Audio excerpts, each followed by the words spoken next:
Good day, everybody. Welcome to the Washington office of the National Council of Resistance of Iran. My name is Reza Jafarzadeh. I'm the Deputy Director of the Washington office. And today we're going to share with you compelling intelligence and information we have received from inside Iran. But before we get to that, I want to make sure that everyone would be aware that this event is broadcast live on our YouTube channel as well as our X channel. All of them, the handle is at NCRI-US.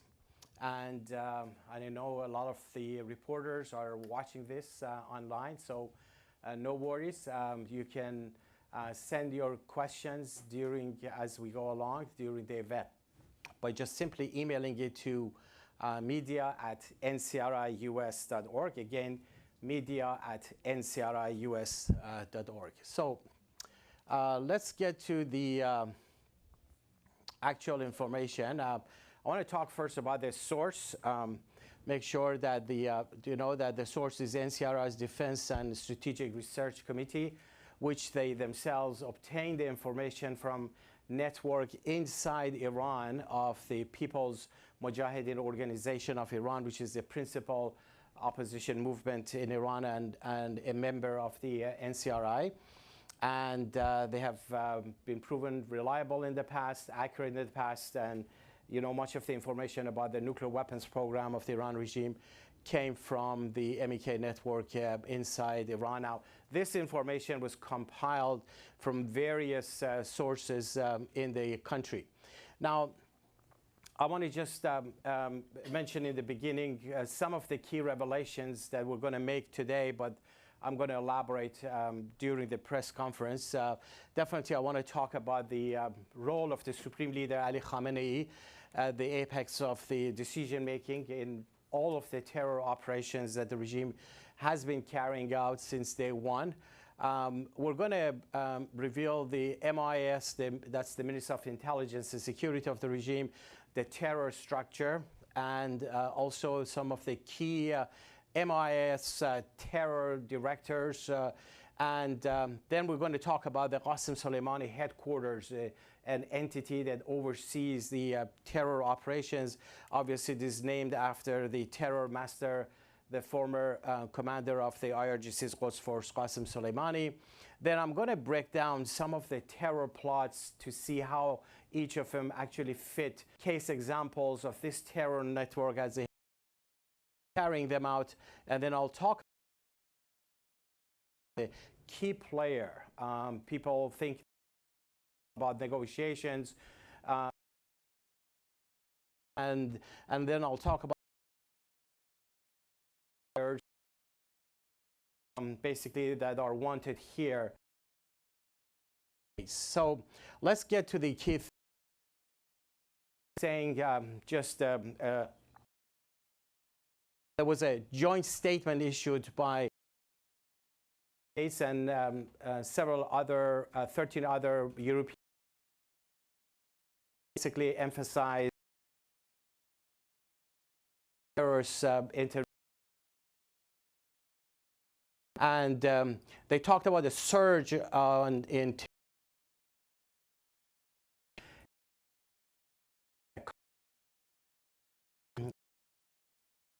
of those countries that are mentioned. We MEK have been targeted in those the list of those countries that we elaborate on that. In Germany, in Albania, where some 3,000 members of the MEK are based there, become a main target of the Iran regime. In Spain, our Spanish supporters have been targeted. In the United Kingdom, in Belgium, Austria, and Sweden, and of course here in the United States have been targets. So just take a look at this map it's primarily the map of Europe in some of the main cases that I just mentioned here, and I won't elaborate going into the details of it, but just to give you a picture of the various countries that the regime has targeted, the NCRI and their associates, and of course the most notable case is France in 2018. But also that's a very high-profile case that will elaborate on that one, but also that has continued ever since, including in May and June of 2023. Then the more recent case was in Madrid, where the former vice president of the European Parliament, Professor Alejo Vidal-Quadras, in daylight was targeted, was shot in the face, miraculously survived. And then you have the case of Albania, that basically the regime was trying to do a bomb plot against a gathering in March. That was the Iranian New Year of 2018. That was foiled, and in most of these cases, thank God, the plots were foiled. And also in Germany, we've had the cases in Stockholm and a whole host of other places in the United Kingdom, and also here in the United States in summer of 2018. So let's talk about the role of the supreme leader, Ali Khamenei, that he truly stands at the top of the terror operations, all of the decision-making that has been made.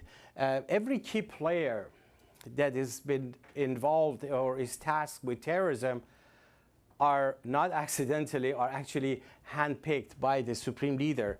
And I will elaborate on that one. And the orders, in many cases, the actual orders come from Khamenei, or the plan that is put together, he approves it, or actually even supervises their terror plots. There's not a single terror operation the regime has done without either order, approval, or supervision of Supreme Leader Khamenei. It's not that some rogue elements here and there, some low-level elements just decide to blow up a place or target an Iranian dissident leader. It all goes to the top, to the Supreme Leader Khamenei.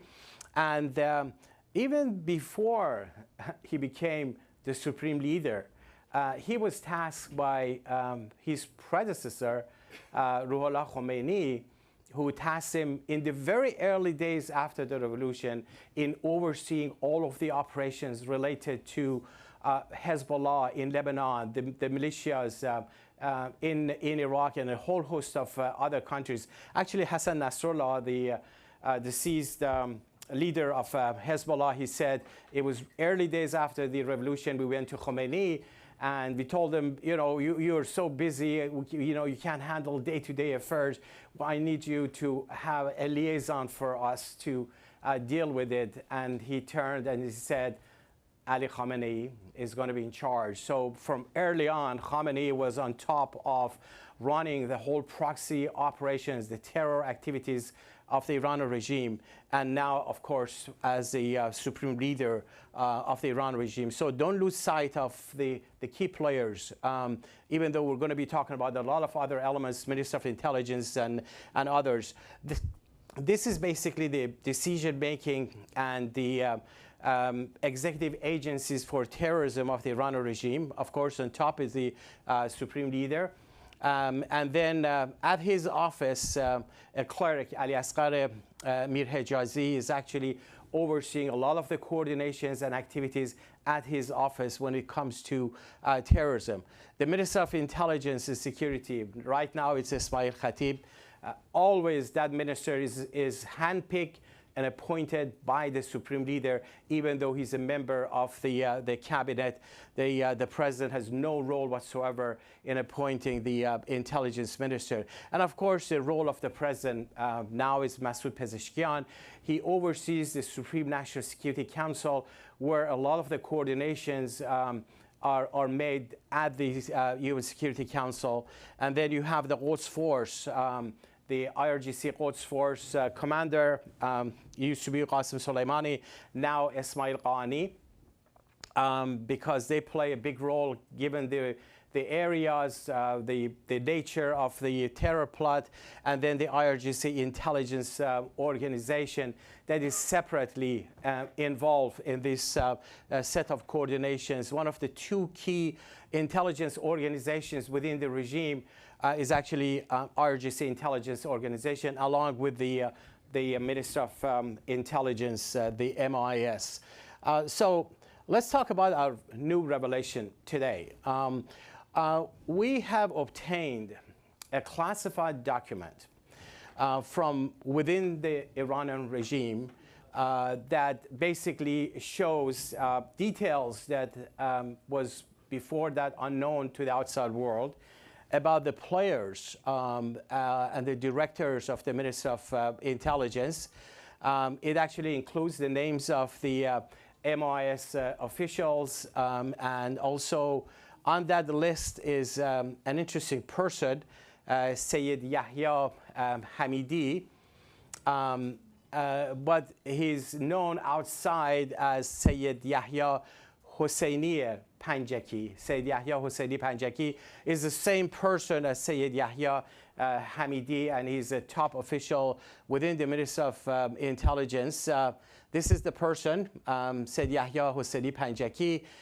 He serves as the MIS deputy.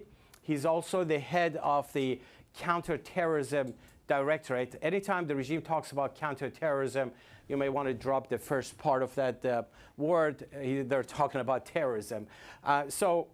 He basically utilizes the resources within the Ministry of Intelligence.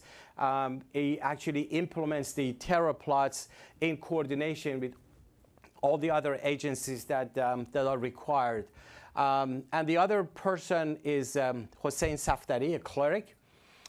He is the head of the MIS Foreign Intelligence Organization, and through the intelligence stations in various embassies, he actually provides information, resources, and cover for the terrorist diplomats of the Iranian regime, and he plays a key role. He actually coordinates with Panjaki for terrorism. So these two deputy directors of the MIS are actually the ones who are involved in the coordination and carrying out these terror plots outside of the country. So they were both, just give you examples, they were both involved in the November 9, 2023 terrorist attack against Professor Al Quadras, former Vice President of the European Parliament. This was carried out in daylight in Madrid. And the operation actually was commanded by Panjaki, but they use macro mafia network, or basically Moroccan mafia network, linked to the IRGC Quds force. They were the ones who actually executed the attack. This is the hierarchy for that terror plot against Professor Al Quadras in 2023.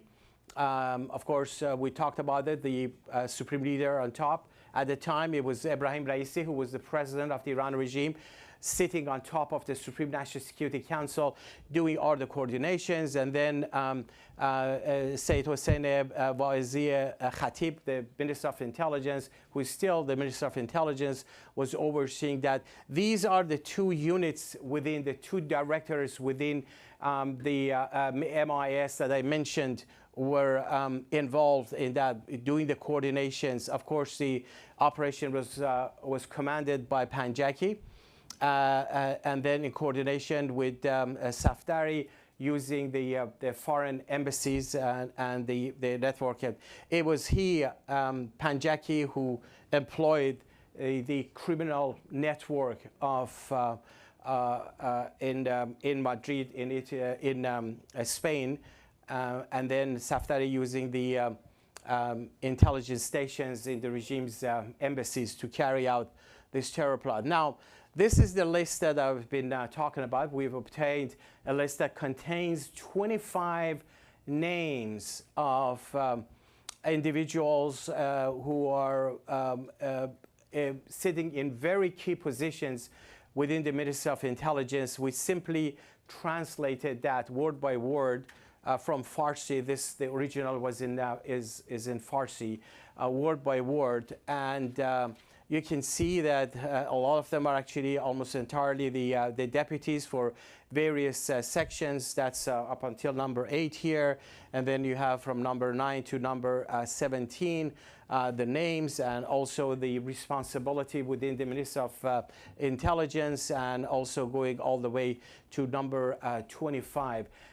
Keep in mind that there is almost zero information existent regarding the Ministry of Intelligence of the Iran regime. This is the most secretive, notorious agency within the Iranian regime that, with the exception of the head of the intelligence minister that is announced by the supreme leader, and a couple of deputies here and there occasionally, nothing else is actually known about them. So this is a very stunning detail about the people involved and the role that they have. Based on that, we managed to put together the organizational chart of the Ministry of Intelligence, which again, as I said, it did not exist. You can see these two individuals that I talked about, the deputy Minister of Intelligence and the head of the so-called counterterrorism, Sayyid Yahya Hamidi, but also known as Sayyid Yahya Hosseini Panjaki, and then the head of the Foreign Intelligence Organization, Hossein Saftari. Then you have the directorates. There are at least 12 directorates here that we have listed, tasked with different responsibilities within the Ministry of Intelligence. These are the key players within the Ministry of Intelligence that let's just look at a closer look at the top part of that organizational chart that we put together. You see again Said Yahya Panjaki and Hossein Saftari and the other players here with the different responsibilities that they have. And here are the directorates of the Ministry of Intelligence. Now, the second information that we gathered based on our information was that actually, according to our reports from Iran, Yahya Hosseini Panjaki actually serves as the not only the deputy minister of intelligence, but he's also the head of a terrorist operation command that was unknown to us until now, that is known as Qasem Soleimani headquarters, whose task is basically terrorism. They coordinate all of the terrorist plots between the MIAS, the IRGC intelligence organization, and the Quds Force. Let's take a look at this organizational chart. This is Sayyid Yahya Hosseini Panjaki, who is heading the Qasem Soleimani headquarters, but also you have the different agencies that he's doing the coordination with in carrying out these operations. You can see that for each of these terror plots, there is a very high level of sophistication, resources, facilities, but also lots of planning and coordination to carry out these terror plots. Now, let's look at how they have been actually carrying out these plots. There are actually 3 ways that the regime has used, 3 options to carry out their terror plots. First, relying entirely on their own network, using the Iranian agents, using their own embassies, their own facilities, their own operatives solely, getting nobody else outside of that network involved. It certainly has its own pros and cons, and based on circumstances, they decide this is the option that they want to do. The second option is actually a combination of the two, meaning using their own network, but also bring in some foreign mercenaries, primarily for carrying out the terror operations. And then the third one that they have often used is just relying entirely on foreign mercenaries and organized criminal gangs.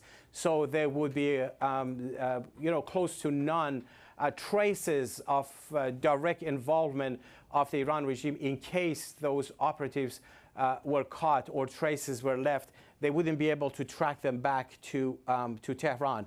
So let's look at some of the examples, because when we talk about those, the network, the operations, the organization structure, let's look at some of the specific cases of terrorism and how they carry them out. In terms of sensitivity, of course, the June 28 bombing plot in Paris was so sensitive because the regime wanted that annual event that always gathered about 100,000 people. The keynote speaker had always been Mrs. Mariam Rajavi, the president-elect of the National Council of Resistance of Iran, but also they got a lot of foreign dignitaries, foreign officials, government officials from various countries, elected officials to be there. Of course, the target of that event in 2018 was Mrs. Rajivi and some of those American and EU figures. Now, in this case, they entirely relied on their own network. They had their own operatives, people that they had hired that was working as part of the Ministry of Intelligence, but also they got involved in a special case here. A senior diplomat in Europe, Asala Assadi, who was overseeing all of the intelligence operations of the Iran regime in the entire Europe, with a background also in Iraq and other places. He was the one who was directly involved. This is the event that they wanted to blow up, and they almost did it until the very last minute. The plan was going as they had thought that it would go. And these were some of the officials, group picture. You can see lots of dignitaries from the United States, Europe, Canada, a whole host of other nations. Here's the hierarchy. Of course, the Supreme Leader Khamenei was on top of it. Interestingly, during December 2017 uprising, which was the first major uprising, he came out and said, pinpointed to the NCRI and their network inside Iran, saying they were the ones who were behind the planning of these uprisings that started, with the rise of prices of chicken and eggs in Mashhad, and then expanded to almost over 25 provinces in the country. He said that the NCRI is going to pay the price for it. And sure, of course, they certainly had the plan in advance, and they decided to go ahead and carry this out. Hassan Rouhani was the president at the time, and Mahmoud Alawi was the Minister of Intelligence. Now, here's the network that I've been talking about. Reza Amiri Muqaddam was the head of the Foreign Intelligence Organization at the time, was overseeing things, working with the embassies. And here's Asala Assadi, the third secretary in the embassy, Iran regime embassy in Austria, who brought a very powerful bomb from Iran on diplomatic pouch on commercial airplane, and then gave it to the culprits to carry out the terror plot. Of course, all of them were arrested just shortly before they were able to carry it out. And then here, Saeed Hashemi Muqaddam, who was overseeing Sayyid Yahya Hossein Panjaki at the time. He was his deputy, was doing all the other coordinations. And now, of course, Panjaki is now moved up. So this is the network, and we're going to be talking more about Reza Amiri Muqaddam and Panjaki and a few others, just to pinpoint some individuals to show what role they play in the regime. So that was the the case that entirely relied on the regime itself. Now, the other case was a combination of the two. It was in Albania in March of that year. It was a bomb plot against a major rally they had on the occasion of Iranian New Year, Nowruz. And it was entirely planned by the Ministry of Intelligence and the Quds Force, but the intelligence operatives' presence actually on the spot were MOIS agents. However, the bombers were Turkish and Balkan criminal gangs. So they managed to employ these two, combine them together. And of course, they were arrested. The plan was foiled. And, this is the hierarchy at the time: Khamenei, Rouhani, Alavi, and again, the same people. Now here, the Gholam Reza, Gholam Hossein Mohammadiya, you need to keep his name in mind. He was, at the time, the regime's ambassador in Albania, who had just been appointed a short while before that. He was eventually expelled from Albania. The entire operation of the embassy was shut down. The Albanian government, with the support of the United States, shut down the Iran regime's embassy there. Again, you see Panjaki's role right there, and Reza Amiri Moqaddam. So we'll talk about Mohammadiya and Amiri Moqaddam later. So in terms of entirely using criminal gangs, this was the case in Madrid in 9th of November 2023, assassination of Professor Alejo Vidal-Quadras. The Spanish police investigation showed that the Iran regime was actually behind this criminal gang. The head of this gang, Sami Bekal Bunouari, is actually in Iran right now. And Alejo Vidal-Quadras was actually blacklisted by Tehran for his support for the NCRI, a year before that. So this is the scene from in Madrid shortly after Professor Alejo Vidal-Quadras was targeted. He was shot in the face, but he was miraculous to survive because the bullet went from one side and went out from the other side, and he suffered a lot of the injuries, but it didn't go through the brain, and then the gun actually jammed. They could only fire one shot. So now the Iran regime has actually targeted also Americans. They have blacklisted several high-profile American figures who are opposed to the regime, including a former Secretary of State, a former National Security Advisor, former NATO, CENTCOM, and other commanders of the U.S. military. And specifically, they have targeted and threatened the President of the United States of America. Let me just make a couple of more recent such threats that have been made. On July 4, 2025, the Friday prayer of Tehran, Ahmad Khatami, called for the execution of President Trump. Now, when we talk about Friday prayer leaders, specifically when we talk about the Friday prayer of Tehran, it's not just a cleric just gets on the podium, just decides on the spot, off the cuff, just makes threats here and there. These Friday prayer sermons are very, very carefully scripted. The note goes from the office of the Supreme Leader to all of the Friday prayer leaders. They know exactly what to say, what not to say. So everything these Friday prayer leaders say, you should consider them as a policy of the office of the Supreme Leader. The order has come from there.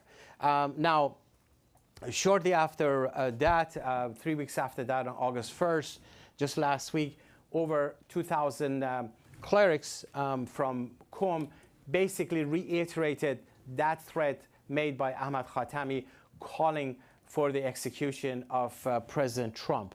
Now, interestingly, Khamenei's website post a video clip since last year threatening Trump with murder. This is widely viewed by now, but I think it's important to just take a look at it to see how these threats go all the way up to the Supreme Leader Khamenei. It's not just some ragtag elements or some clerics making those statements. This is the video clip posted on Khamenei's own website.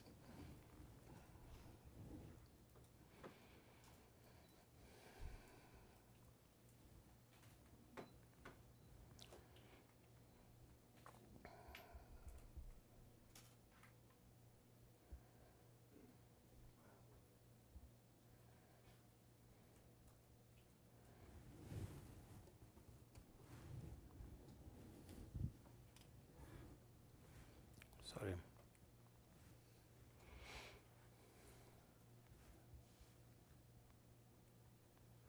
Okay, so that video actually goes all the way to targeting the President of the United States. I didn't want to go through the whole thing. Now, let's talk about specific cases here. Now, the reason I talked about Sayyid Yahya Hosseini Panjaki, particularly at this press conference, is that according to the FBI, he was the commander of a terror plot in the US from December 2020 to March of 2021, which was carried out with the cooperation of a criminal network led by Naji Sharifi Zindashti. Now, Zindashti network was connected to Unit 840 of the Quds Force. You remember I mentioned that in the earlier slides, which actually that, Unit 840 was also behind the March 2018 terror plot against the MEK members in Ashraf in Albania. You can see the connection, how the criminal gangs are employed by the Iranian agents at the Ministry of Intelligence to carry out terror plots right here in the United States. This is another directive put out, release put out by the FBI, seeking information about these two individuals, Reza Amiri Moghadam, we talked about, and also Ghulam Hussein Mohammadia. This was just put out just last month. They're seeking information about these two individuals. So let's take a closer look at them. This was a statement put out on July 15, 2025 by the Washington field office of the FBI, basically asking for further details, information about three individuals, two of which we talked about today, Reza Amiri Moghadam and Ghulam Hussein Mohammadia. Interestingly, who is Reza Amiri Moghadam? Reza Amiri Moghadam is right now the regime's ambassador in Pakistan. But before that, he was, as I detailed here, part of the network, always involved in terrorism, always part of the Ministry of Intelligence. This is a 2007 picture that was taken in Iraq. You can see at the head of the table, seated is the Nouri al-Maliki, the Prime Minister of Iraq. And across from the table is Ambassador Ryan Crocker right here, who was the US ambassador to Iraq at the time. The topic of the discussion was the security of Iraq.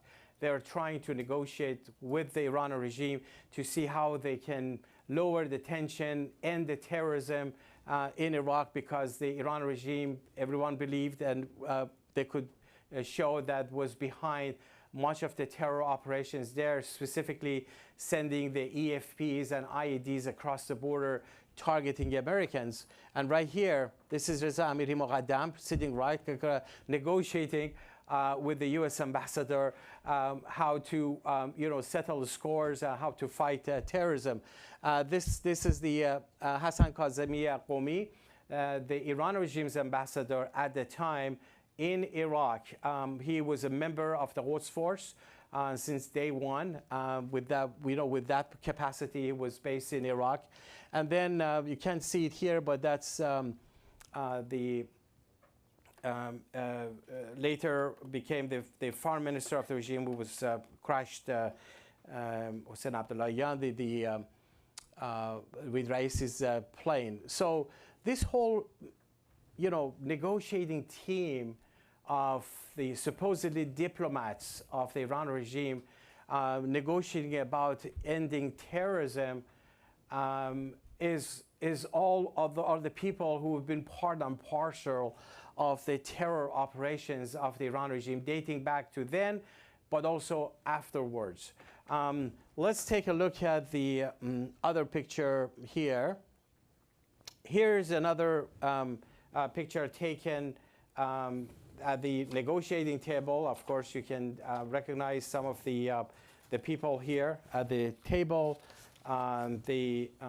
This is taken June 27, 2015. This is the JCPOA talk. This is Robert Malley, who was part of the negotiating team of the United States with Iran, that Mr. Moniz, who was the Secretary of Energy at the time, Secretary John Kerry, Wendy Sherman, who was the Undersecretary at the time. And then here's the Iranian regime's negotiating team. This is Javad Zarif, the foreign minister. This is Majid Takhtravanchi, who was part of a negotiating team, who is right now, as we speak, part of the Iran regime's negotiating team with the Americans. This is Abbas Araqchi, the current foreign minister of the regime, who is meeting the counterpart with Mr. Witkoff. And this is Ghulam Hossein Mohammadi, who is just sitting there watching the whole situation. He was the Minister of Intelligence, Director for International Affairs, who sat in all of the negotiating teams with the Americans. For some years, he was based actually at the regime's UN mission in New York, handling the Iran regime's operatives here, who posed as experts, as Iranian dissidents and others, but they were actually carrying out the operations on behalf of Tehran. So this is another picture of that. Again, Majid Takhtravanchi, the current member of the negotiating team, former Foreign Minister Javad Zarif, Abbas Araqchi, and then Ghulam Hossein Mohammadi, and then you have the EU envoy Catherine Ashton, who was negotiating with the Iran regime on behalf of the European Union. So the bottom line is that what we really have exposed today is actually a comprehensive picture of the regime's terrorism structure, particularly its new network run by the Ministry of Intelligence, but in coordination with other agencies, including the IRGC intelligence organization, the Quds Force, and their embassies.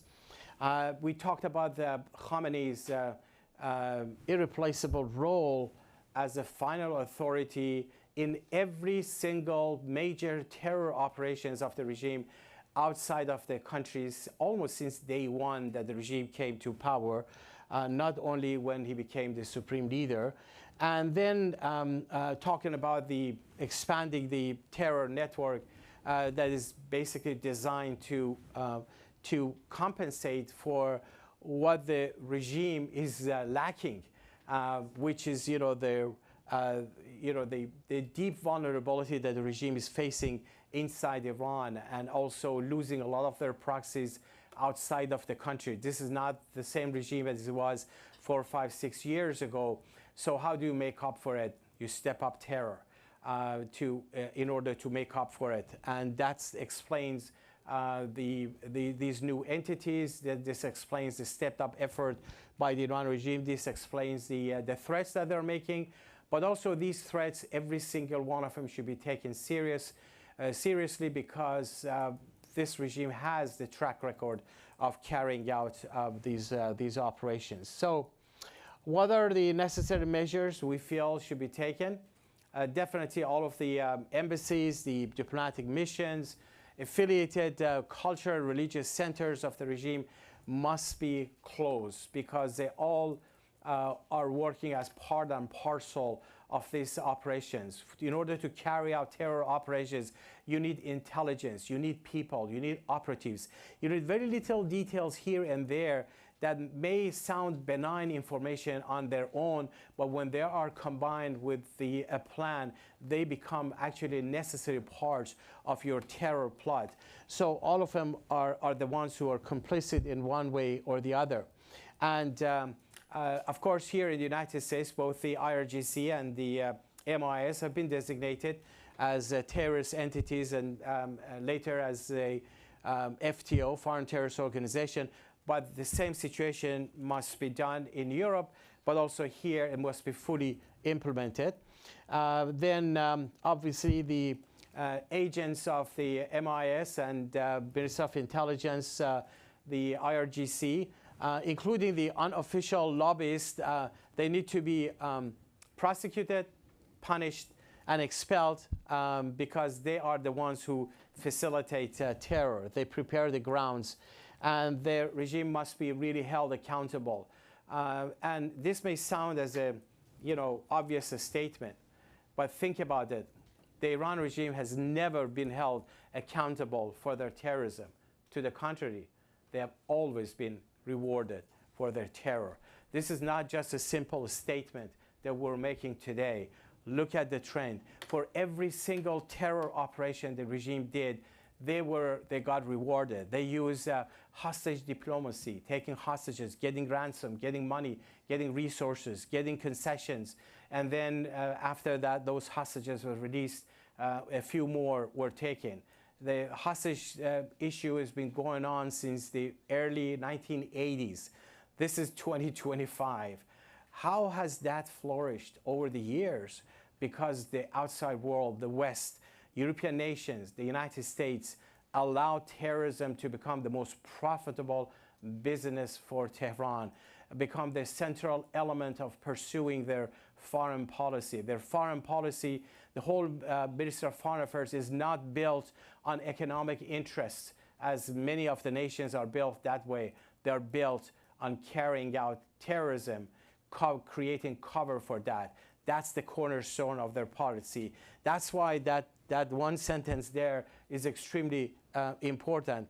And of course, when it comes to the United Nations, the sanctions must be imposed on the regime, but also on the Supreme Leader. Supreme Leader himself must pay the price for all of the role that he has played over the years in terrorism. Now, having said that, I think you've got the complete picture, both based on the new information that we obtained. Again, that document that I mentioned, that I showed here, is extremely important, because after 46 years, no one knows anything about the Ministry of Intelligence. We expose a lot of things about the nuclear weapons program of the Iranian regime, the SAPAN organization that oversees their terror operations. We expose nuclear sites, we expose experts, a whole host of other things. But when it comes to their terror operations, when it comes to the Ministry of Intelligence, almost zero intelligence is available. So that's why the information we revealed today is extremely important to be taken seriously and to be followed up immediately afterwards. So with that, I'd like to open the session for the questions you may have. And we have a microphone that is going to be circulated. So please, we're going to go here. When you want to ask your question, please identify yourself and the media you represent, please. Hi, good morning. Thank you for your presentation. David Sure. Zia for Real America's Voice News. Is the regime in Iran acting out of desperation with the recent executions of 2 MEK members and the alleged Israeli spy, along with as many as 5 others recently? And what can we do about it? Thank you so much, David. Really appreciate that, the question. Certainly, you can see the sign of desperation of the Iran regime, no doubt about it. because the regime has lost much of the pillars that they relied on over the years. They relied on the repression inside the country as a way of holding the population. That has not worked. We have had several rounds of major uprisings in Iran since 2018, and the vast majority of the population are opposed to this regime.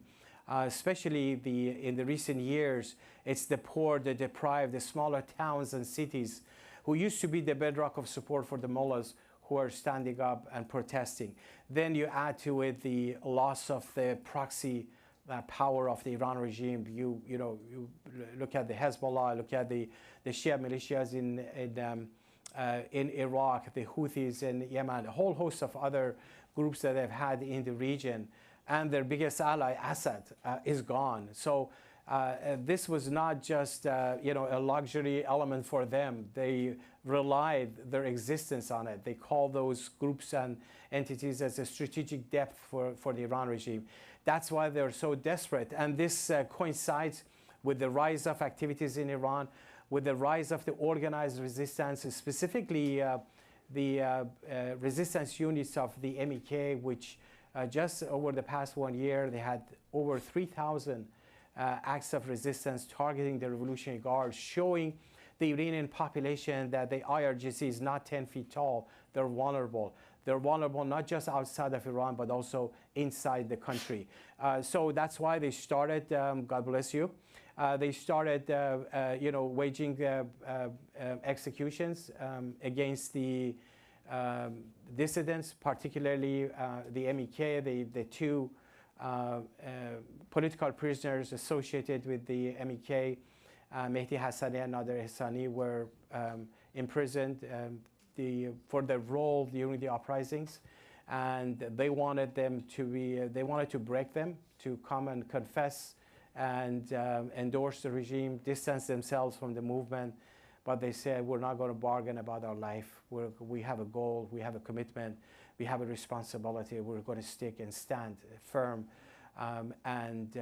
They stood very firm. They remained loyal. They paid the price, but it was a signal to the rest of the population that with this regime, there's only one way ahead of us, and that's to stand firm against them. Their days are numbered. Thank you for your question. Please. Okay, here first, and then we go back. Yeah, please. Sorry, it's Cameron Henderson from the Telegraph-US. Right. From your list of 25 people involved in Iranian terrorism, are any of them involved in the current negotiations with the US over a nuclear deal? Well, the names that we mentioned in our report are basically the ones who are the Minister of Intelligence operatives. I mentioned that part and parcel of the network is actually the Minister of Foreign Affairs of the regime. They are the ones who are tasked with negotiating with the United States, but they work very closely and hand in hand with those names that we just mentioned on the list. So whether those persons actually physically are in the negotiation with the United States or not, they're part and parcel of that network. Now, I mentioned several names here. For instance, Abbas Araghchi, the foreign minister. He has a background with the IRGC. He has been part of that network, working very closely with these ministers of intelligence. His job is to basically cover for the terror operations as it has been. He has been a senior official of the foreign ministry for decades. Now he's the foreign minister, but he's been there for many, many years. Majid Takhtravanchi, part of the negotiating table, who sits in every meeting with the Americans.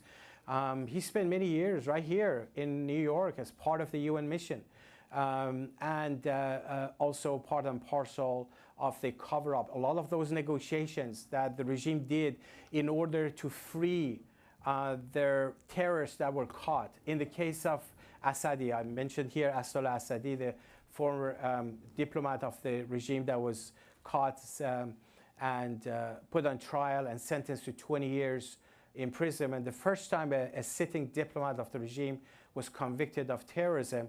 And after spending a few years, just 2 years ago, in a swap exchange with Iran, he was freed and sent back to Iran after the regime took a Belgian citizen hostage. Who was doing all of these negotiations to get the terrorists out?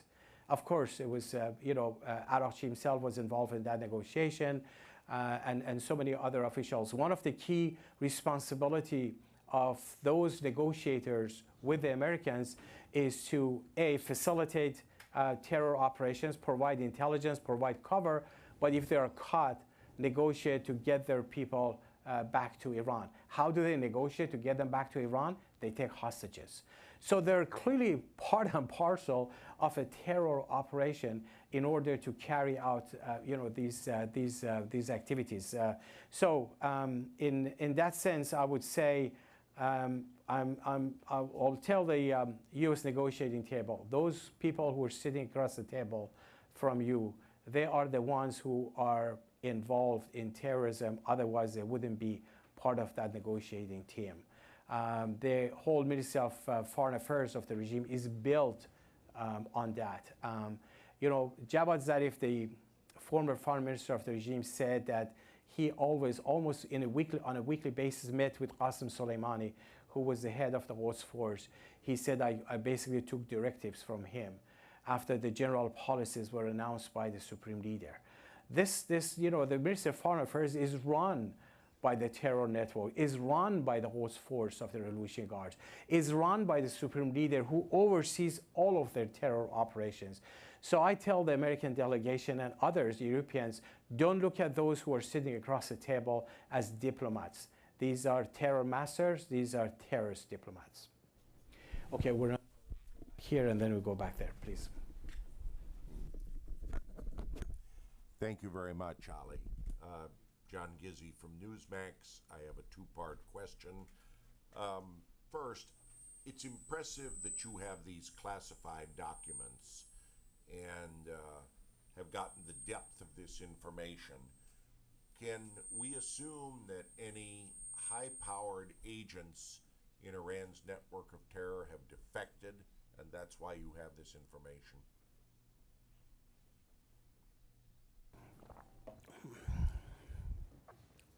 Well, the way I can't get into details how we actually get the information. It's not just the information that we released today on the terror network of the regime or the Ministry of Intelligence. We have the same situation with the nuclear weapons program of the regime, but also with the information coming from inside the country about how they operate.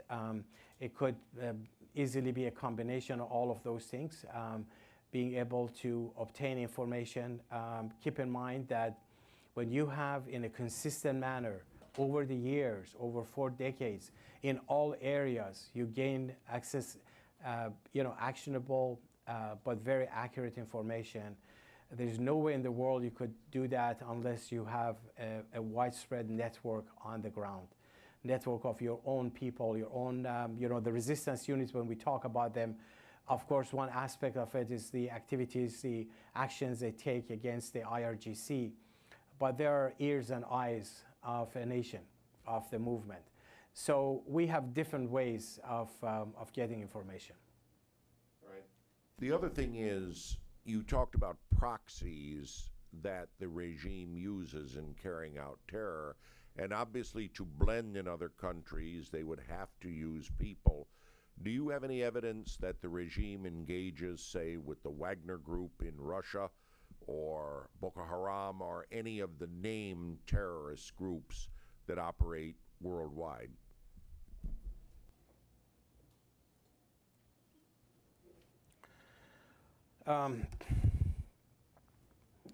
Let me, I don't have specific information about, the Wagner Group, for instance, or Boko Haram, but let me get into, and the reason I talked today about 3 ways of the regime carrying out terror operations is extremely important to understand that, there's one thing that we say that the regime is employing criminal groups, narcotic groups, and others to carry out things. It's not that they just, decide, okay, today we're going to hire. It's like hiring a company, hiring a person. We're just going to hire some people to do the job for us. No, the regime is actually running those networks. The Moroccan criminals, they, for years, they have, the person who is now in Iran, I mentioned the name here, he has a house in Dubai. He has a house in Iran since many years ago. He's now in Iran. So it's part and parcel of their network. The regime, one of the key proxies of the regime has been Hezbollah in Lebanon. Hezbollah has been extensively involved in drug trafficking, in narcotics. It's very beneficial for them, not just money-wise, but you get access to a network of criminals who will carry out the job when you need them, and you can trust them to do the job for you. So it's a necessary part of the operation of the Iran regime to have contacts, to nurture, to develop, and to expand these criminal groups. One example I mentioned in the case of the assassination plot against Professor Al-Khovid al-Quadras. The relationship and the connection between the criminal groups and the regime goes back to many years ago. The same situation, this same network of the Moroccans and then other nationalities in France, for instance, they have very direct connection with these two entities I mentioned at the Ministry of Intelligence. Said Yahya Panjaki, his job is actually to run these networks of criminals. So that's why it's not about just today or yesterday or this case or that case. It's about the way the whole structure of the terror operation of the regime uses.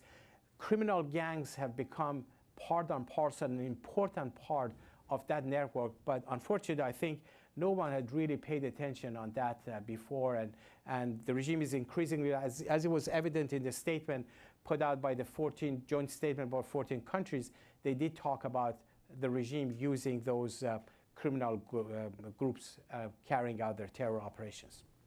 Thank you. Yes, please, back there.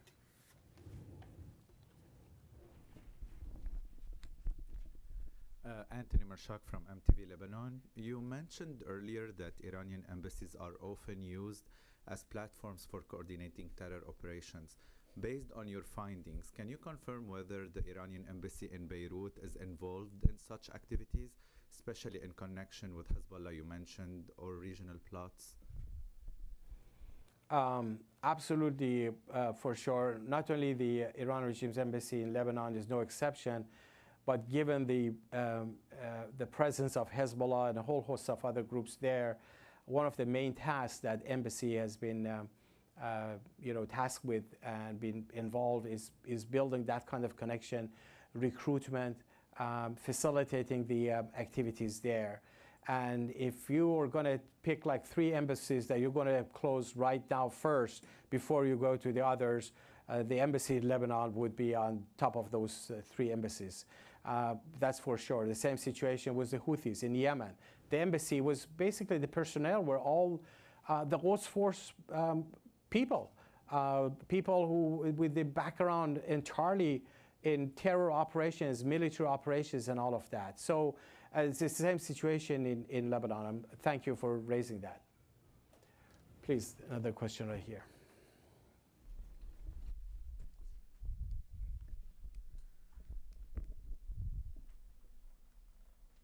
Thank you very much. It's Saeed Shah from the Pakistan Daily. As you mentioned, one of the person you mentioned is ambassador in Pakistan, Raza Amiri Muqaddam. So it is like last month, Federal Bureau of Investigation released said like they are seeking information for a former CIA agent killing. So when you said like most of their foreign ministry people are involved in spying and things like that. So at the moment, like we didn't see any public demand from United States to Pakistan for the arrest of Raza Amiri Muqaddam, and Pakistani government claimed and they defended like he have diplomatic impunity. So you think so? You are this effort put some pressure on United States or Pakistan to do something what you are want. Right. Well, I'm glad you mentioned the diplomatic immunity, and the Iran regime has been systematically over decades misusing the diplomatic immunity as basic license to carry out terror without being held accountable. That's what it means for the Ayatollahs. In the case of Ayatollah Assadi, for instance, in the Paris terror bombing, the regime was using that, making that argument. It was too bad for them that he was arrested not in his territory of so-called diplomatic immunity, which was Austria, because he was the third secretary in Austria, but he was arrested in Germany. And he couldn't use that. And so the regime feels, okay, so long as we have that cover of diplomatic immunity, we can do anything. We can carry out any kind of terror operations. We can hire killers and just get away with it. I think this is the time to put an end to it. And Reza Amiri Moghadam is, I think, the best example that I think needs to be focused on. Given his background, given his involvement. There are so many statements put out by European nations, by the United States, by the FBI, by the intelligence agencies and judiciary of the various European countries about Reza Amiri Moghadam, his involvement in a series of terrorist plots. So he shouldn't have been accepted, to be honest with you, and to begin with, by the Pakistani government to represent as a, the country as a diplomat. But now that he's there, we need to keep the focus, making sure that he's held accountable. Just one last question. Please. So your primary objective is change of regime in Iran, and it seems very failed even during this Israel-Iran direct conflict. Even after this conflict, or during this conflict, we didn't see any uprising over there. We didn't see any of your ground support over there. So how is that possible without the public support from the ground of Iran to fulfilling this objective, change of regime in Iran? Thank you.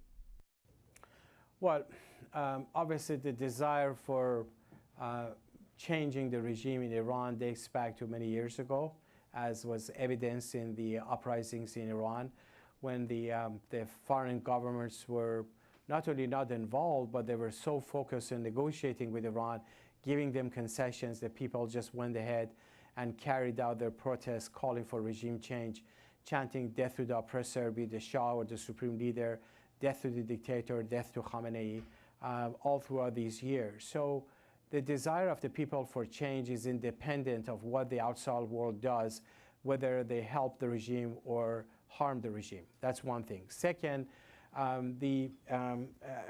especially in the circumstances when you have a war, the least one can expect is for the people who are just trying to basically protect themselves and stay alive, to see them get involved in stepping up activities. That's not going to happen. It has never happened. None of the changes in other countries over the past 50, 60, 70 years has happened as a result of the war, with the exception of, like, for instance, a foreign government actually going in and invading a country like Iraq. That's a different thing. U.S. military went there and just basically overthrew the government there. But short of that, I think we need to look at in the bigger picture, the desire of the people, the reaction of the Iran regime. The fact that the regime has stepped up the murder and killing of the public after the conflict ended for now is a clear indication where the fear is. The focus of the regime is actually against the public, those dissidents, but specifically against the organized force, which is the MEK, that they want to create fear among the population that you don't get close to them, otherwise you're going to pay the price. Thank you. Yes, please, here.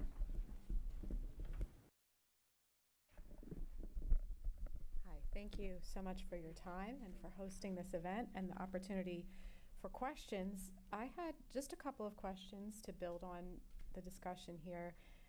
Could you talk to us specifically about the personal cost of those who want to see a regime change operating in Iran over these past months? You mentioned a retaliation or a fear campaign. What are they doing to those who are trying to expose what's happening? Well, certainly when you stand up against the Iran regime, there's a price. Everyone knows it, and the regime wants to make sure that everyone knows it. And that's why these two individuals, Nader Behruz Ehsani and Mehdi Hassani, who were executed, they were arrested many months ago, a couple of years ago. They were already sentenced to death, but they wanted to carry out the sentence, the death sentence, despite a huge campaign internationally against their execution. They wanted to show the public that even though the regime is weak, we're going to make up for it by repression, by the killings. So it's very obvious that, as an earlier question pointed also, that this regime is desperate. They're fearful of their own population. They're fearful of the people who are standing up against the regime in different ways, whether by protesting, whether harming them, whether targeting the Revolutionary Guards. Because at the end of the day, when you want to bring about change, you need to target the Revolutionary Guards. You need to target the key centers of power who keep the regime in power. And that's really solely the responsibility of those resistance units in Iran, the same network of the MEK, that they're risking their lives. And that's why the regime is focusing on them. And I think it's so important for Europe, the United States, Western nations, to make it very clear to the Iran regime that when you kill individuals like this, when you start hanging people, close to 1,600 people have been executed. These were prisoners, including political prisoners, since Pezeshkian took power just a year ago. That's an extremely high rate, even higher than the previous years. So this is only the sign of desperation, meaning this regime is weak. This is the time for the United States and other nations to step up, build pressure on the Iran regime, hold them accountable, but create space for those who want to bring about change. And then, thank you so much. That was very specific and thorough, which we appreciate.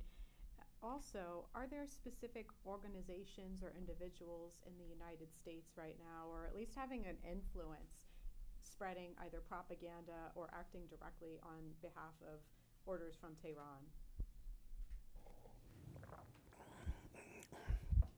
Well, the Iran regime has a very, very sophisticated, vast network of activities here. Some of their people who were carrying out the mission for Tehran were known lobbyists. Like there was an organization called NCRI-US that was headed by a person who was in direct contact with Ghulam Hossein Mohammad-Nia when Mohammad-Nia was the secretary here in New York. His name was Tirta Parsi. His handler was Mohammad-Nia, and he was meeting with Zarif repeatedly. So it became a known element for everyone that, okay, this is the organization that basically acts on behalf of Tehran. But this wasn't the only operation of the Iran regime. They had a number of people planted in different places who posed and acted as experts in this think tank, that think tank, even at the negotiating table with the representing the United States. One example was a woman, Aryan Tabatabai, who later made her way to become a part of the negotiating table of Rob Malley, sitting across the table with the Iranian regime's delegation. But in fact, she had close ties with the regime because earlier in 2014, she was recruited by the Ministry of Foreign Affairs of the regime and some other agents in Vienna. She traveled to Iran and agreed to create what they called Iran Expert Initiative with a few others who would pose as experts but carry out Tehran's mission. and not by accident. One of the first things that this network did and this woman did was to put out statements against the MEK, calling them terror calls and attacking them and all of that. And of course, this was all part and parcel of the strategy of the Iran regime. And of course, a lot of that information became known. There's an investigation going on right now. Congress is asking about it. What's the situation with that Iran expert initiative, the people who were involved with that? But you shouldn't think that that was only the only part with that. There are so many other people who are hired in different ways to push the agenda of the Iran regime and in an implicit way try to basically sideline this approach to bring about change in Iran. One of the things that the regime has recently done over the past several years, especially after the uprising started, was, and after the known network of the proxies of the regime were exposed here, was to reach out to remnants of the Shah's dictatorship, because the people would view them as opponents of Tehran. So they wouldn't have the label as like Nayak has, and specifically the son of the Shah just came out and talking about the IRGC playing a role, that he's regularly in contact with the IRGC, that they are the ones who are going to be the force for change, that the IRGC is going to be protecting the nation after the fall of the Ayatollahs, that there are so many elements within the IRGC that we can work with, basically whitewashing the IRGC and as a way of sidelining and going against those who really want to bring about change in Iran. And interestingly, just last month, he put out a QR code on the internet asking the IRGC and the Ministry of Intelligence and the state security forces to fill out this application to join him. And he claimed that 50,000 of them did that. I mean, the last time I checked, when in Syria people wanted to overthrow Assad, they didn't fill out any applications or call anyone. You just go out and fight and overthrow the repressive regime. So there's something very spooky about this, as though that the only people who he reached out to was not the people of Iran, none of the others, because they reject dictatorship of the monarchy. He is reaching out to the IRGC, and the outcome of all of these actions is helping the regime, keeping the regime in power. So you need to understand that the regime doesn't operate as a standard operation as they did, a decade ago. They're a lot more sophisticated. We need to be very much aware of their operations. There are some calls for investigation about the connection of the son of the Shah, Reza Pahlavi, with the IRGC, because IRGC is a designated foreign terrorist organization. Any kind of contact or giving to them legitimacy or connections is against the U.S. law. Okay. If you have time for just one more, too. Please. I wanted to ask specifically about President Trump. I know you brought up these previous and more recent threats to his life. How do you think the administration is handling these issues? I know there's been an effort on diplomacy. We've also seen the military actions over this past summer targeting those nuclear sites. So what do you like that the Trump administration is doing? And I know you did already mention several specific policies you would like to see moving forward as well.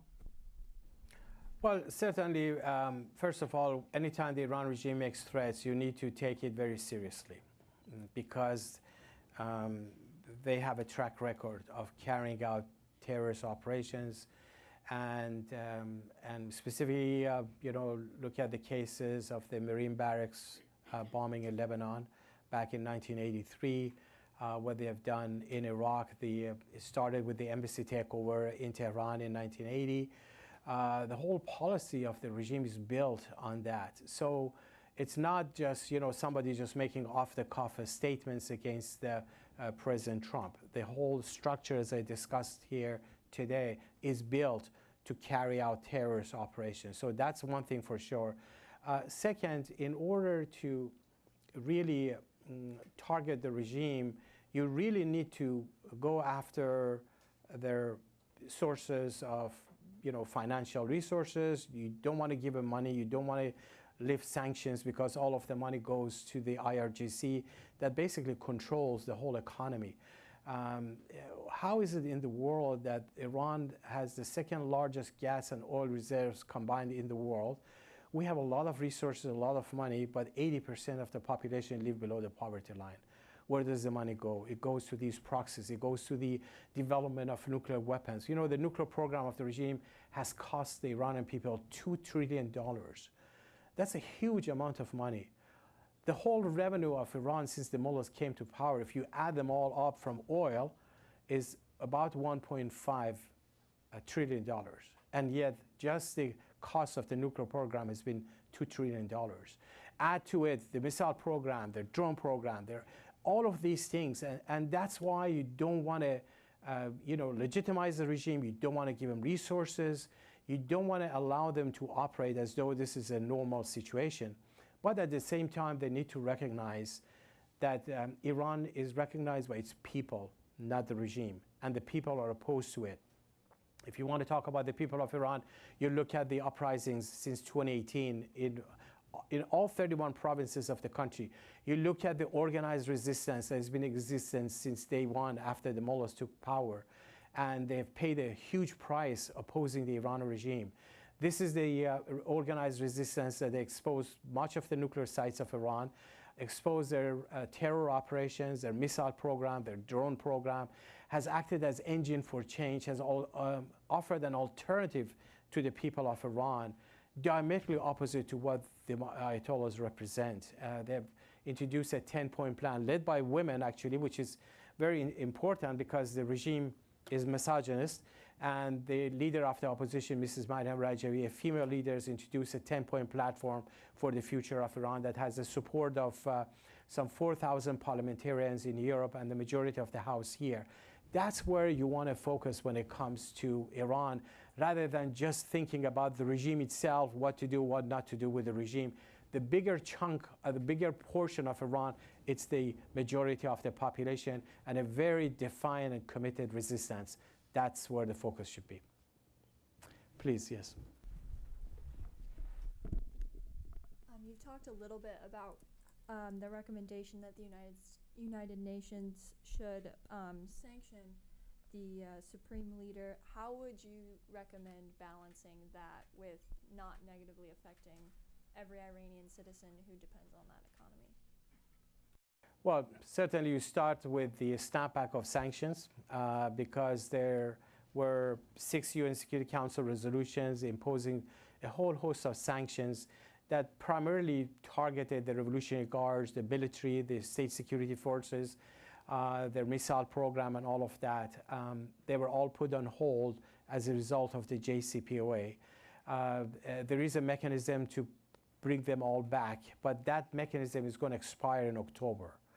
So this is the first urgent thing the United States need to do, is to work with the European partners to snap back those sanctions first. Second, hold the regime accountable, because the people of Iran are already suffering as a result of the rule of the clerics, are already getting poorer and poorer every day. They're already being subject to killings and murder in Iran. I mentioned, close to 1,600 executions. Just since last year, the so-called moderate president, Pezeshkian, has taken office. So there's nothing that, these pressures is going to harm the people. It actually helps the facilitating change. It makes the regime weaker and puts the focus on the regime and creates a space for the organized opposition. Any other questions? Yes, I guess we have some online questions. I want to make sure that they don't feel that we forgot about them. Yes, the first question is from Joshua Klein from Breitbart News. Josh says, several senior Iranian clerics have issued fatwas declaring President Trump a Mohareb, an enemy of God, effectively calling for his death. How seriously should these fatwas be regarded? And does the Iranian regime have the capability to act on such threats in a meaningful or operational way? He has another question but I think you should take this first and then. First, when it comes to the threat of the Iran regime against the American officials, specifically against the President of the United States, it should be taken very, very seriously because specifically the actions that the United States has done against the regime, dating back to Qasem Soleimani, the terror master, and so many other activities. This regime is desperate. They need to counter that. So I would take it very, very seriously. Now, whether they have the capabilities, it all depends on what the United States and other nations do.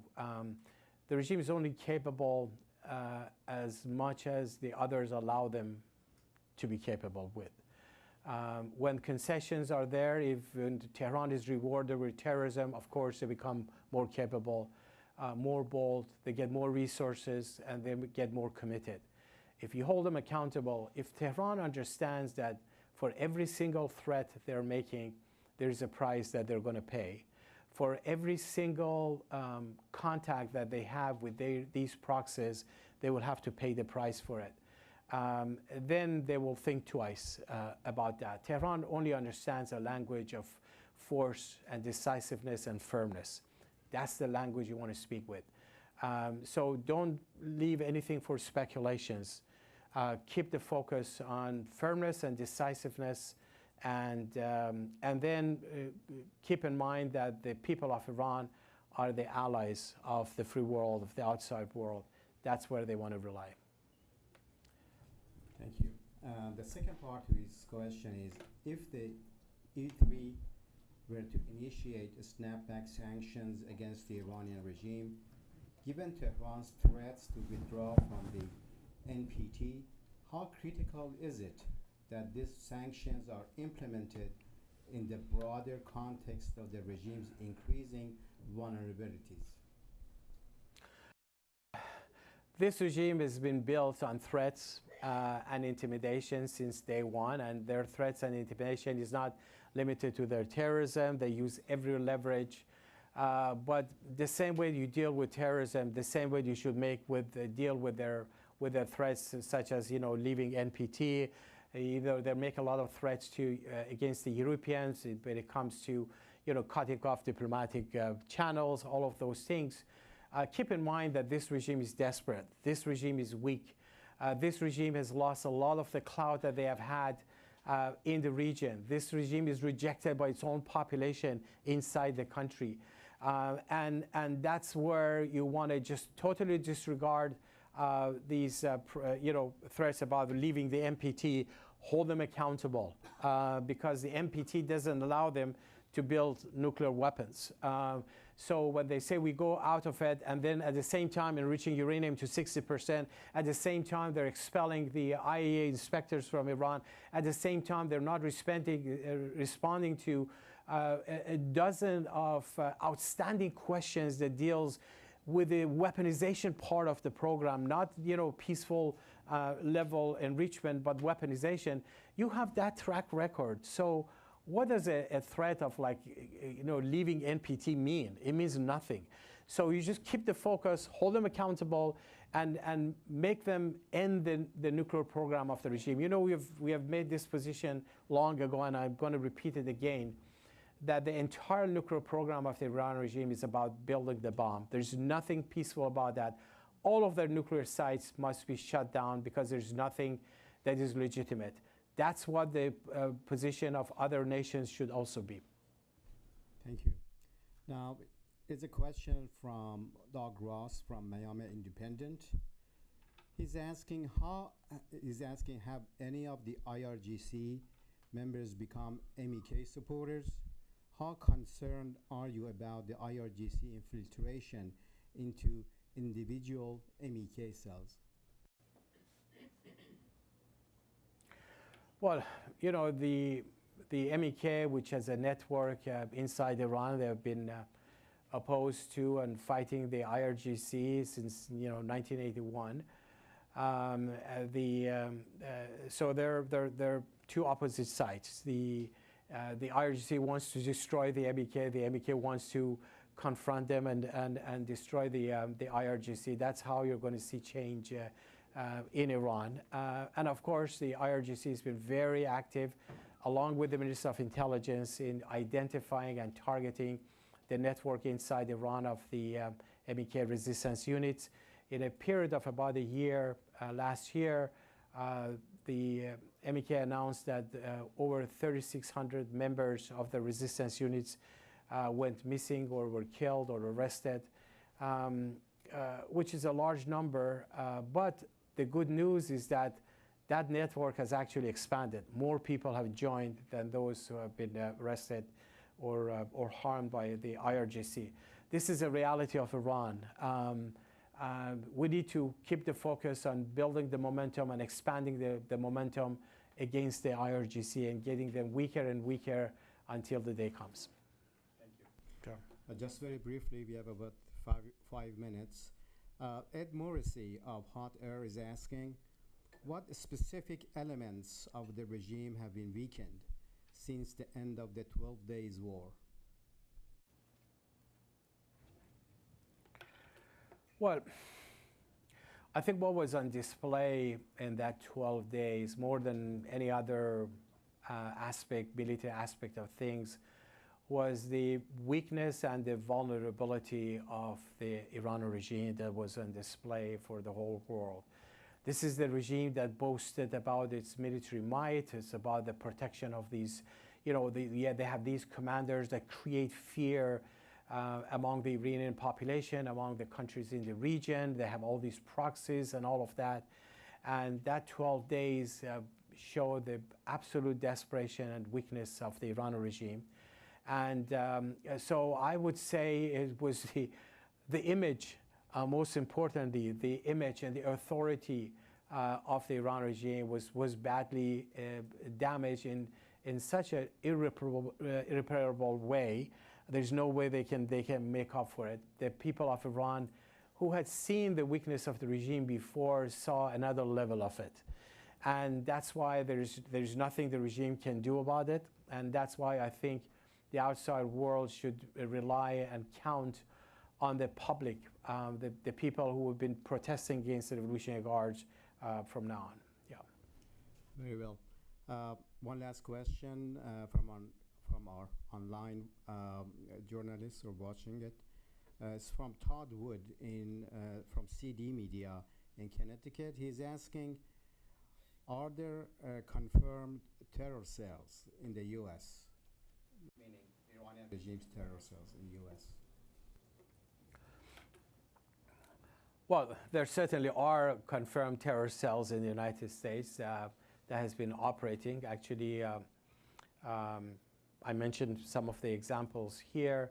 One thing I did not mention, but maybe I should, is that the 2018 case that the Justice Department in the United States arrested two Iran regime agents who were operating on behalf of the Minister of Intelligence, and they were involved in what the Justice Department affidavit said was a capture and kill operation against the officials of the National Council of Dissidents of Iran here in the United States. They were arrested, put on trial, and convicted. They went to jail.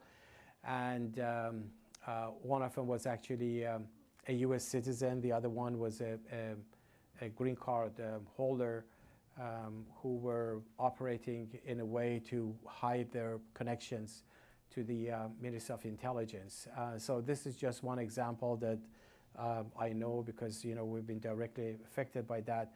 But make no mistake, they have so many of such things that everyone should be focused on, and they need to be identified and prosecuted and expelled.